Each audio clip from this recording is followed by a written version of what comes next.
말씀은 3주 연속 같은 본문입니다. 그만큼 중요하기 때문입니다. 마태복음 16장 21절입니다. 이때로부터 예수 그리스도께서 자기가 예루살렘에 올라가 장로들과 대제사장들과 서기관들에게 많은 고난을 받고 죽임을 당하고 제3일에 살아나야 할 것을 제자들에게 비로소 가르치시니. 아멘. 오늘은 메시아의 발자취라는 제목으로 말씀을 받겠습니다. 예수님의 사역 속에는 아주 중요한 터닝 포인트가 있습니다. 하나님 우리 아버지의 계획이 이 땅 위에 성취되는 예수님의 발자취를 확인해야 됩니다. 성부 아버지 하나님의 마스터 플랜이 구약의 폭로가 되었습니다. 그 폭로된 구약이 하나씩 하나씩 예수님의 발자취가 옮겨지면서 성취가 돼가고 완성이 돼가는 것을 알아야 됩니다. 하나님 우리 아버지의 계획과 하나님 우리 아버지의 뜻이 예수님의 발자취를 통해서 완성되어 가고 있다는 사실을 알아야 됩니다. 예수님의 공생의 사역은 지난번에 말씀드렸다시피 두 번째 큰 전환점을 알려주셨습니다. 예수님께서는 죽음을 통과하고 부활을 통해서 천국으로 돌아가셔야 했기 때문에 이 엄청난 성부 아버지의 계획을 성자 하나님께서 완성시킨 하나님의 뜻이 이 땅 위에 이루어진 놀라운 사역들이 지구촌 안에 있는 인간들의 영원한 운명을 책임지게 했기 때문에 그런 것입니다. 하나님의 뜻을 이루는데 예수님의 지상사역의 큰 터닝 포인트를 오늘 본문에 보면 세 가지 단어가 중요한 의미를 갖습니다. 첫 번째 단어는 이때로부터라는 단어입니다. 두 번째 단어는 우리 개역성경에는 번역이 안 되어 있는데 원문과 영어 성경에는 나와 있습니다. 반드시라는 단어가 나와 있습니다. 반드시 장로들과 대제사장들과 서기관들에게 많은 고난을 받고 죽임을 당하고 제3일에 살아나야 할 것을 여기에 반드시가 들어갔습니다. 세 번째는 비로소라는 단어입니다.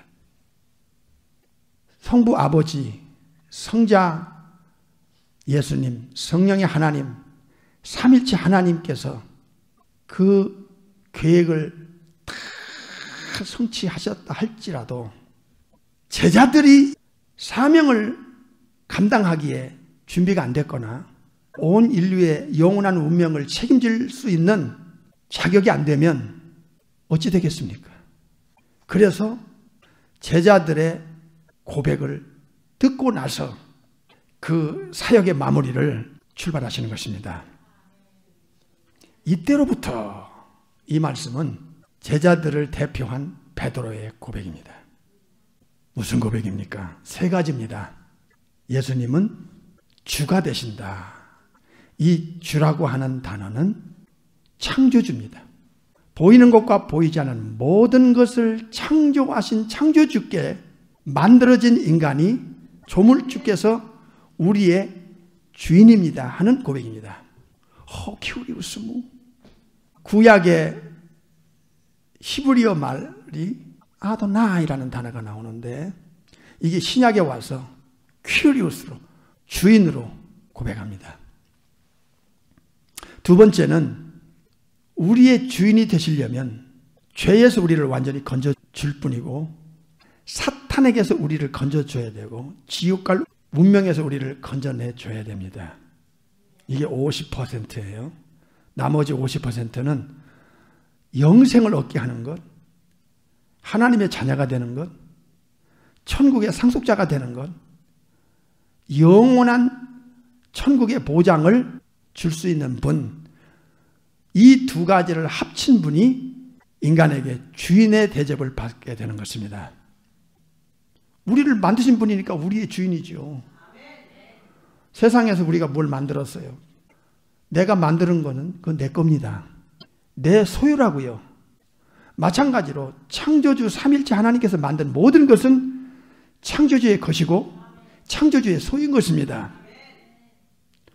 그런 의미에서 큐리오스 이렇게 고백할 수 있는 거예요. 구약의 아도나이, 하나님을 엘로힘 야훼 아도나이 이렇게 불렀던 것처럼 주여, 알고 나면 이 단어가 우리의 가슴을 울립니다. 이 세상에 수많은 사람들이 예수님을 모르고 있습니다. 또 주인으로 인정하고 부르지 못합니다. 예수님 앞에 이 엄청난 고백을 베드로가 하게 됩니다. 두 번째는 그리스도입니다.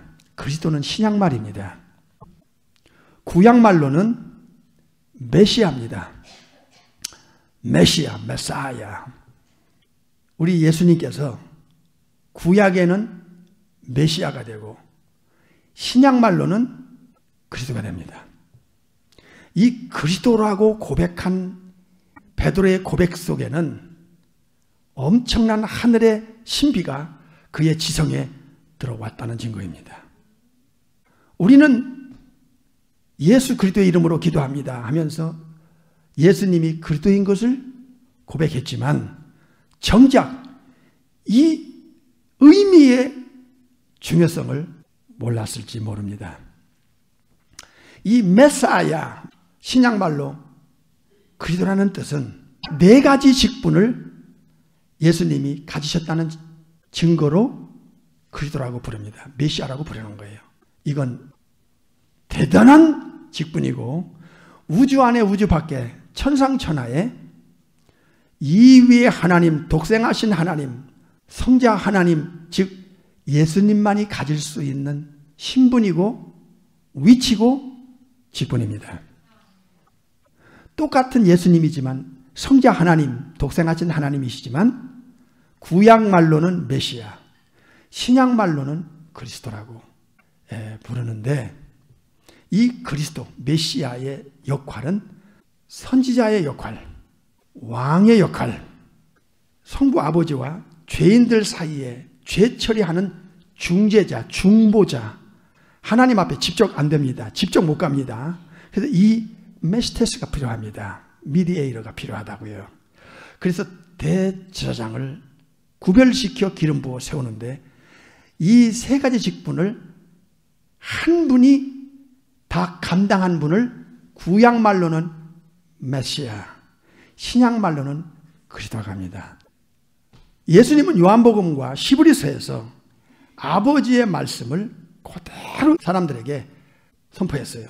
내 말은 내 말이 아니라 나를 보내신 아버지의 말씀이니라. 이게 그리스도로서 첫 번째 선지자의 사역을 감당하는 거예요.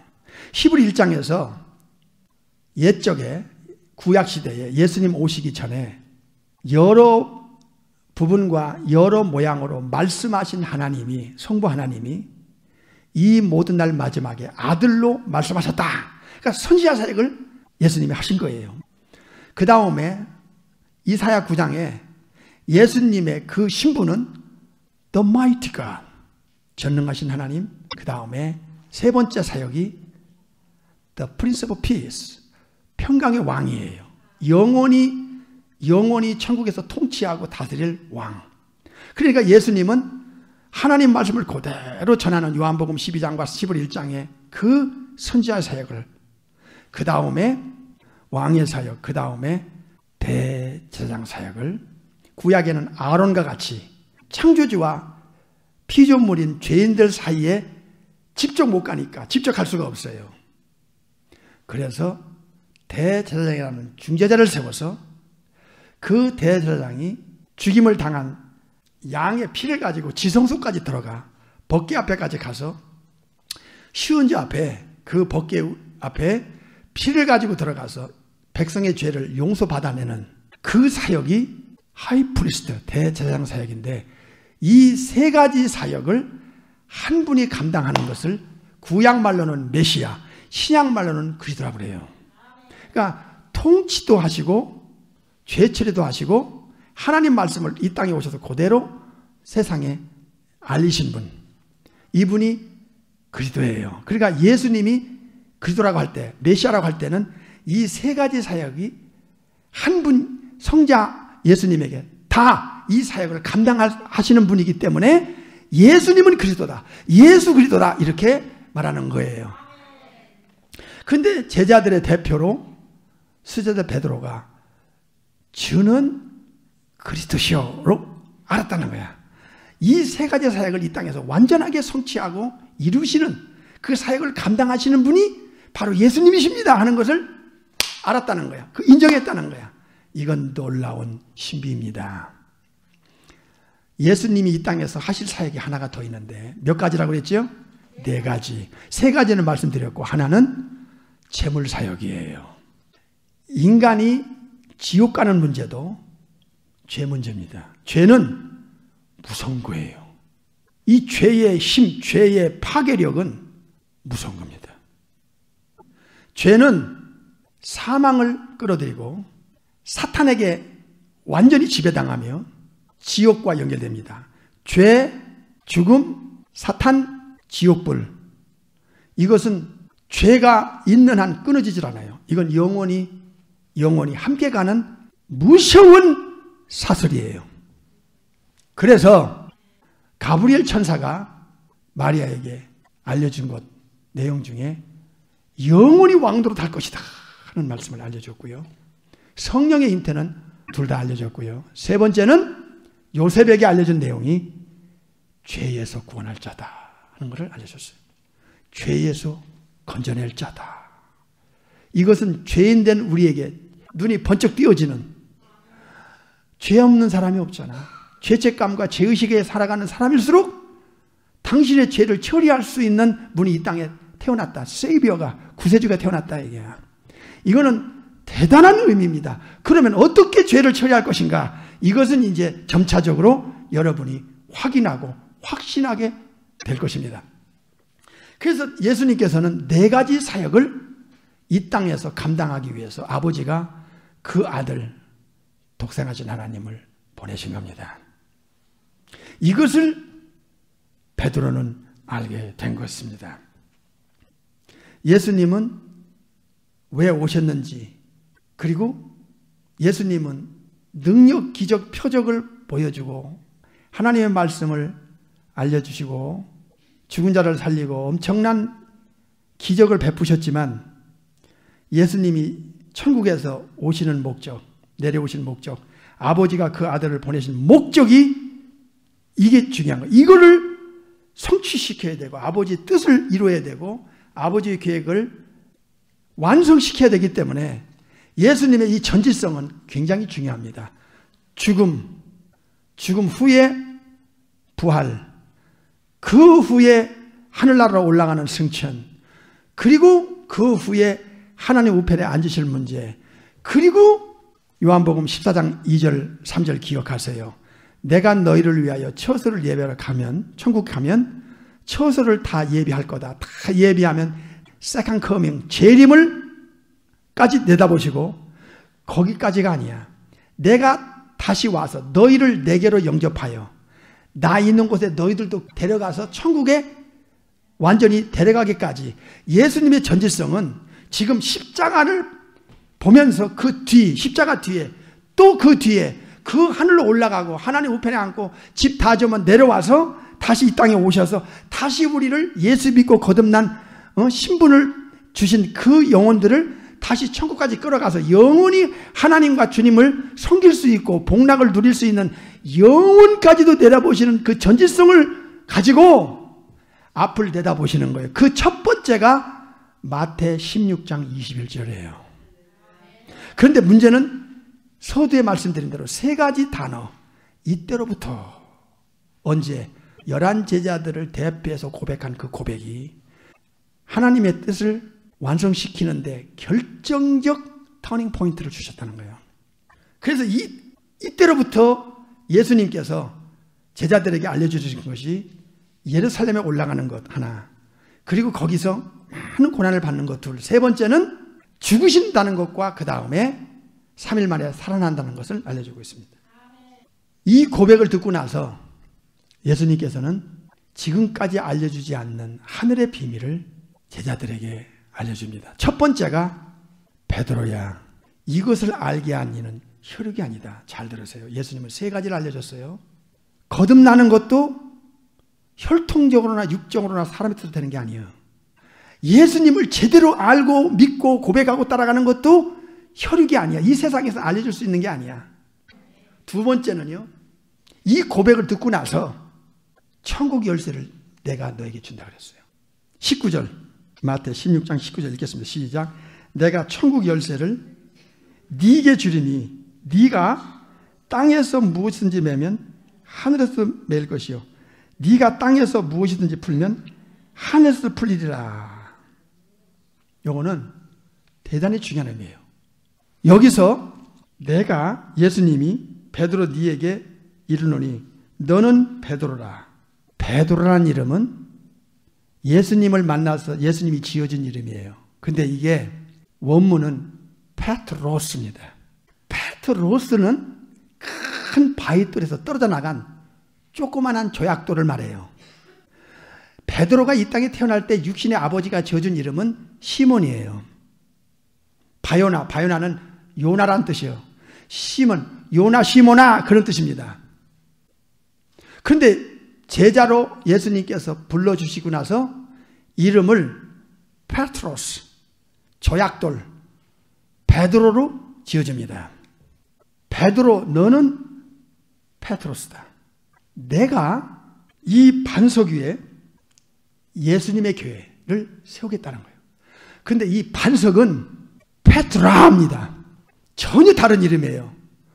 베드로는 조약돌, 조그마한 돌, 큰 바위 덩어리가 아닌 조약돌, 페트로스고요. 반석은 페트라입니다. 베드로가 주는 그리스도 살아계신 하나님의 아들이라는 이 고백을 예수님께 했을 때 알고 믿고 고백한 그 고백을 가진 대상인 페트라, 즉 큰 바위돌, 예수, 네가 고백한 그 페트라, 반석 위에 예수님의 교회를 세우겠다는 거예요. 나의 반석 페트라, 그 주 예수님 나를 섬겨 주옵소서. 나의 반석 할 때는 페트라입니다. 지금 베드로에게 너는 페트로스 조약돌이지만 네가 고백한 그 고백 위에 내가 이 고백을 하는 그 고백 위에 예수님의 교회를 세우겠다는 거예요. 고린도전서 10장 4절 잘 보세요. 오늘은 메시아의 발자취라는 제목으로 말씀을 받고 있습니다. 다 같은 신령한 음료를 마셨으니 이는 저희를 따르는 신령한 뭐가 나와요? 예, 페트라, 반석으로부터 마셨음에 그 페트라, 반석은 곧 누구요? 그리스도다. 그리스도는 누구요? 예수님이지. 교회는 예수님이 이 신앙 고백을 한 자들을 통하여 예수님이 직접 예수님의 교회를 세우는 겁니다. 그래서 예수님이 교회의 주인이고 안식일의 주인이고 그리고 교회의 머리가 되시고 교회는 예수님의 신령한 몸이라고 그랬습니다. 지구 끝날 때까지 예수님 재림 때까지 선포하고 알리고 증거할 위트니스들이 필요한 예수님의 몸인 교회, The Church. 예수님이 원하셨던 바로 그 에클레시아. 교회를 세우겠다는 비밀을 이 고백 바로 뒤에 알려줍니다. 그러시면서 그 뒤에 읽겠어요. 마태복음 16장 19절. 내가 천국 열쇠를 네게 주리니 네가 땅에서 무엇이든지 매면 하늘에서도 매일 것이요 네가 땅에서 무엇이든지 풀면 하늘에서도 풀리리라 하시고 그랬어요. 여기서 중요한 단어가 천국 열쇠예요. 여기서 주님이 베드로에게 말씀했지만 잘 들으세요. 천국 열쇠라고 했는데 이 열쇠가 원문에는 복수로 나와요. 100개도 되고 1000개도 되고 100만 개도 되고 돼요. 왜 천국의 열쇠를 복수로 썼을까요? 이 개역 성경은 그게 안 나오잖아요. 그런데 원문은 복수로 나와요. 영어 성경에도 복수로 나옵니다. 킹제임스 버전에. 누구든지 예수님을 중심으로 해서 믿고 구원받고 영생을 얻고 하나님의 자녀가 되고 천국의 상속자가 되면 천국 갈 수 있는 조건이 생깁니다. 그것은 천국에 들어갈 수 있는 조건이니 어느 누굴 통해서든지 어느 교회를 통해서든지 예수 믿고 구원받고 영생을 얻으면 천국에 들어갈 수 있는 자격자가 되기 때문에 천국의 열쇠를 받게 되는 겁니다. 누구든지 우리가 불신자에게 가서 예수님을 믿게 해서 그 사람이 영생을 얻게 되면 하나님의 자녀의 특권을 받게 되면 그는 우리를 통해서 천국 가서 영생 복락을 누리기 때문에 우리가 천국 열쇠를 받은 것이다. 그 말입니다. 세 번째는 오늘 본문 메시아의 발자취의 그 핵심 부분 하늘의 비밀 십자가의 도 21절을 보겠습니다. 마태 16장 21절. 이때로부터라는 이 단어는 베드로의 고백을 듣고 바로 그 뒤에 그걸 가르쳐 주시는 거예요. 그러니까 베드로의 고백은 예수님이 천국 가도 안심하고 예수님의 증인들인 사도들을 통해서 이 지구상에 있는 영혼들의 영원한 운명이 너희들의 손에 있다는 것. 그래서 저들이 정말 예수님을 제대로 알지 못하면 예수님께서 아버지의 뜻을 다 이루신다 할지라도 천국 가신 후에 누구에게 이 지구상에 있는 이 지옥 갈 영혼들을 책임지게 할 것인가 하는 것입니다. 그래서 이 고백 이후에 예수님께서 이 땅에 내려오신 가장 중요한 문제. 왜? 아까 말씀드렸듯이 죄의 파괴력과 무서움, 죄로 인한 영원한 저주, 영원한 형벌, 이 하데스에서부터 게엔나 그리고 불못까지. 그래서 이때로부터 예수님은 중요한 말씀을 비로소 하신 거예요. 아버지께서 예수님을 내려보낼 때는 잘 들으세요. 그리스도를 내려보낸 거예요. 4가지 사역을 예수님이 완성시킵니다. 이미 선지자 사역을 하시고 왕의 사역도 하시고 대제사장도 사역도 하시는데 하나 더 있어요. 제물 사역이에요. 히브리서 9장을 보겠습니다. 히브리서 9장 11절입니다. 그리스도께서 장래 좋은 일에 무엇으로? 대제사장으로 오셔서 손으로 짓지 아니한 곧 이 창조에 속하지 아니한 더 크고 온전한 장막을 통하여 거기까지. 그래서 예수님께서 여러 가지 중요한 문제로 천국에서 이 땅에 내려오셨지만 우리에게 직접적으로 만물보다 힘이 거짓되고 썩은 영혼인 우리들에게 직접적으로 천국 갈 수 있는 조건을 우리 주님이 주실 건데 그게 뭐예요? 죄를 해결하는 거예요. 그래서 죄를 해결하려면 반드시 2가지가 있어야 돼요. 하나는 대제사장이 있어야 돼요. 또 하나는 죄를 짊어지고 죄를 뽑아내고 죄를 가져갈 제물이 있어야 돼요. 이 우주 안에 지구 안에 인간의 죄를 아버지 앞에까지 가지고 가서 그 죄를 용서받아낼 수 있는 유일한 중재자 메스테스 미디에이터 역할을 할 수 있는 하이프리스트 대제사장 역할을 하실 분은 단 한 분이에요. 단 한 분. 그게 예수님의 대제사장 사역이거든요. 2번째는 대제사장은 지성소까지 직접 가서 법궤 앞에까지 가서 그 죽은 양의 피를 가지고 아버지 앞에서 그 피를 보여드리면서 죄를 용서를 받아내는 역할을 하나님 창조주와 죄인 사이에 중재 역할을 할 수 있는 이 포지션이 대제사장 사역이에요. 또 하나는 대제사장만 있으면 안 되죠. 제물이 있어야 돼요. 죄를 뒤집었을 제물이요. 요한일서 4장을 보겠어요. 요한일서 4장 10절을 보겠습니다. 사랑은 여기 있으니 우리가 하나님을 사랑하는 것이 아니요 오직 하나님이 우리를 사랑하셔서 우리 죄를 해결하기 위하여 무슨 제물?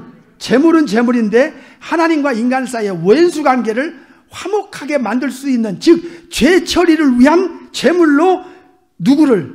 그 아들을 천국에서 지구로 내려 보내셨다는 거예요. 제물은 죄를 뒤집어 쓰고 대신 죽어야 되거든. 그러나 죽어만 가지고는 안 돼요. 그 죽은 그 양의 피를 가지고 지성소까지 가서 거기서 아버지 앞에서 죄 용서를, 그 피를 보여드리고 받아내서 우리를 죄에서 자유를 줄 수 있는 데까지 하는 역할이 대제사장 역할이에요. 죄를 해결하는 것은 구세주로서, 그리스도로서 제일 중요한 첫 번째 사역 중에 하나예요. 이게 안 되면 다른 걸 못 받아. 이것이 있고 나서 그 나머지 아버지께로부터 이것도 받고 저것도 받고 저것도 받고 다 받았고 영생을 누릴 수 있는 거예요. 할렐루야. 중재자가 없이는 아버지께로 직접 못 가요. 우사가 벗개만 만져도 직사하잖아. 이건 갈 길이 없는 거예요. 그래서 우리 죄를 뒤집어 쓰고 예수님이 흘린 피를 가지고 직접 대제사장으로서 아버지 앞에까지 천국의 지성소까지 가서 우리 죄를 용서를 받아낼 수 있는 예수님이 아니고는 아버지께로 갈 자도 없고, 그래서 예수님께서 요한복음 14장 6절에 I am the way, 내가 천국 가는 길이고 아버지께로 가는 유일한 only way, 길이라는 것을 알려주신 겁니다. 디모데전서 2장 5절 하나님은 한 분이시요 하나님과 사람 사이에 이 중보라는 메시터스 미디에이터 역할을 하는 이 중재자 역할을 하는 분은 몇 분이요?